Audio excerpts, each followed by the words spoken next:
जय हिंद दोस्तों, वंदे मातरम। आज सुबह सुबह खबर निकलकर सामने आई कि भैया पीएफआई के ऊपर 5 साल का बैन लगा दिया गया है। सरकार ने इसको लेकर अपनी तरफ से कई सारे कारण भी बताए हैं और साथ साथ पीएफआई से जुड़े हुए संगठन थे, जिसमें से कि कॉलेज फ्रंट ऑफ इंडिया भी शामिल है, जिसका कि नाम हिजाब विवाद में सामने आया था। इन सभी संगठनों के ऊपर भी बैन लगा दिया गया है। लेकिन बात वही है कि जिस तरीके से सिमी के ऊपर पहले बैन लगा के फिर उसको खड़ा कर दिया गया था पीएफआई के नाम से या किसी भी दूसरे तरीके से, तो क्या ऐसा भविष्य में नहीं हो पाएगा? क्योंकि पीएफआई पे बैन लगाकर आप किसी विचारधारा को खत्म नहीं कर रहे हैं, बल्कि सिर्फ और सिर्फ उसको थोड़े टाइम के लिए दबा रहे हैं। एनआईए ने कट्टरपंथी इस्लामिक संगठन पॉपुलर फ्रंट ऑफ इंडिया पर एक बार फिर से कार्रवाई करते हुए करीब 200 लोगों को हिरासत में लिया। इससे पहले भी एनआईए ने पीएफआई कुछ बड़े नेताओं को गिरफ्तार किया था और बताया जा रहा है कि पीएफआई पर दोबारा छापेमारी इन्हीं नेताओं से पूछताछ के बाद हुई थी और सामने जानकारी भी कई सारी अहम आई। बता दें कि एनआईए की कार्रवाई के दौरान केरल और तमिलनाडु में पीएफआई के कार्यकर्ताओं ने आगजनी और तोड़फोड़ की घटनाओं को अंजाम भी दिया। पीएफआई पर एनआईए की इस ताबड़तोड़ कार्रवाई के बाद इस संगठन पर बैन लग चुका है। सीधी सी बात है, पीएफआई पर छापेमारी को बैन लगाने से पहले की तैयारी के तौर पर भी देखा गया था। इस कंडीशन में सवाल उठना लाजमी है कि ऐसा क्या हुआ जो अब बैन की बात आ गई। पीएफआई आखिर क्या है, क्या पीएफआई पर बैन लगने वाला है और क्यों इसके ऊपर बैन लगने वाला है, इसी बारे में हम बात करते हैं। सबसे पहली बात तो कि भैया बैन लगने की नौबत आई क्यों? तो देखिए, बात शुरू होती है दिल्ली से। दिल्ली के शाहीन बाग में हुए सीए विरोधी प्रदर्शन की या फिर कर्नाटक में हुए हिजाब विवाद की, बात सीए विरोधी दंगों की हो या फिर पैगंबर टिप्पणी के विवाद की, बात सिर तन से जुदा के नारे की हो या फिर रैली में हिंदुओं के खात्मे का नारा हो, इन तमाम मामलों में एक दूसरे से जोड़ने वाली कड़ी है और वो है पॉपुलर फ्रंट ऑफ इंडिया, मतलब कि पीएफआई। आसान शब्दों में कहा जाए तो कट्टरपंथी इस्लामिक संगठन पीएफआई का एजेंडा देश में शरिया कानून लागू कराने से शुरू होकर गजवा हिंद तक जाता है।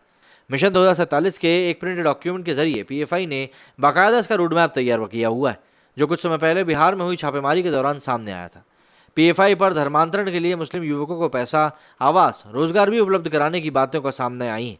लव जिहाद करने के लिए मुस्लिम युवकों को बाकायदा ट्रेनिंग दी जाती कि हिंदू युवतियों से वो किस तरह से अपनी पहचान छिपाएं। वैसे एनआईए की हाल में की गई छापेमारी में पीएफआई नेताओं के ऑफिस और आवासों से बड़ी मात्रा में कैश, डिजिटल डिवाइस और देश विरोधी आपत्तिजनक भड़काऊ दस्तावेज और हथियार भी बरामद किए गए। इस कार्रवाई में ये बात भी सामने आई है कि पीएफआई के निशाने पर भाजपा और आरएसएस के कई सारे नेता थे। पीएफआई पर हथियार चलाने की ट्रेनिंग देने के लिए कैंप लगाने के भी आरोप लगे। अब देखिए, सीधी सी बात यह है कि पीएफआई की केरल इकाई से जुड़े कुछ लोगों के इस्लामिक संगठन आईएसआईएस में शामिल होने के मामले भी सामने आए थे। खुद को एक गैर सरकारी संगठन बताने वाले पीएफआई धर्मांतरण से लेकर मुस्लिमों में धार्मिक कट्टरता को बढ़ावा देने समेत कई सारे गैर कानूनी गतिविधियों में शामिल रहा। पीएफआई पर जिहादी आतंकियों से संबंध होने और इस्लामिक कट्टरवाद को बढ़ावा देने के भी आरोप लगे। अब इसके बाद एक सवाल खड़ा होता है कि भाई आखिर पीएफआई क्या है? तो देखिए, कर्नाटका फोरम फॉर डिग्निटी मतलब तमिलनाडु में एमएनपी और केरल में एनडीएफ के तौर पर पीएफआई का जन्म हुआ। पहले ये सभी संगठन अलग अलग काम करते थे। ये तमाम संगठन देश के दक्षिण इलाकों में मुस्लिमों के बीच इस्लाम को लेकर जागरूकता फैलाते थे।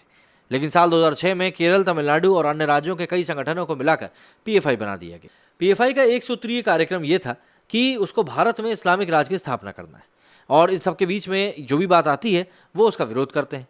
उदाहरण के तौर पर केरल के कासरगौड़, कुन्नूर जैसे हिस्सों में पीएफआई के निशाने पर सीपीआई और कांग्रेस के सदस्य रहते हैं, तो कर्नाटका के तटीय क्षेत्र मंगलुरु में कई इलाकों में आरएसएस के कार्यकर्ताओं की हत्या के आरोप भी पीएफआई पर ही लगे। दरअसल पीएफआई संगठन को बनाने वालों में से काफ़ी संख्या में आतंकी संगठन student Islamic movement of India यानी सिमी के सदस्य थे और सिमी के अनुसार भारत की तमाम समस्याओं का समाधान सिर्फ इस्लाम ही था। आसान शब्दों में कहें तो देश की लोकतांत्रिक व्यवस्था को किनारे लगाकर इस्लामिक राष्ट्र बनाकर ही देश को बताया जा सकता है। और जब 2001 में सिमी पर बैन लगा तो इसी के तमाम सदस्यों ने Karnataka forum for dignity, Tamil Nadu में एमएनपी और केरल में एनडीएफ के तौर पर छग्न संगठनों को बनाया और इसका केंद्र केरल को बनाया। वैसे सिमी पर प्रतिबंध लगाए जाने का एक कारण इस संगठन की आतंकी गतिविधियों में संलिप्तता भी थी। फिलहाल पीएफआई संगठन का प्रभाव देश के कई सारे राज्यों में फैल चुका है और मुस्लिमों के बीच गहरी पैठ रखता है।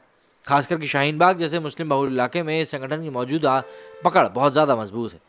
वैसे पीएफआई का दावा है कि यह संगठन मुस्लिमों के हितों के लिए काम करता है, उनकी भलाई के लिए काम करता है। लेकिन कर्नाटक के हिजाब विवाद में पीएफआई के स्टूडेंट विंग की संलिप्तता के बाद आसानी समझा जा सकता है कि इसका एजेंडा आखिर क्या है।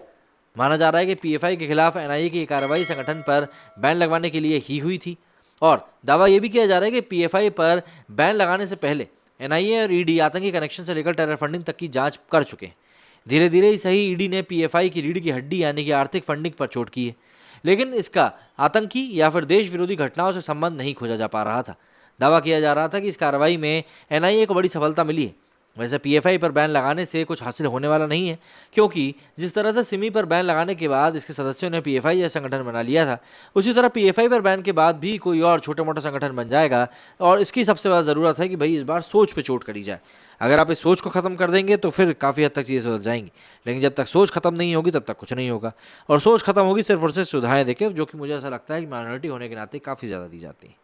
मेरे स्टूडेंट फिलहाल इतना ही। जय हिंद, जय भारत।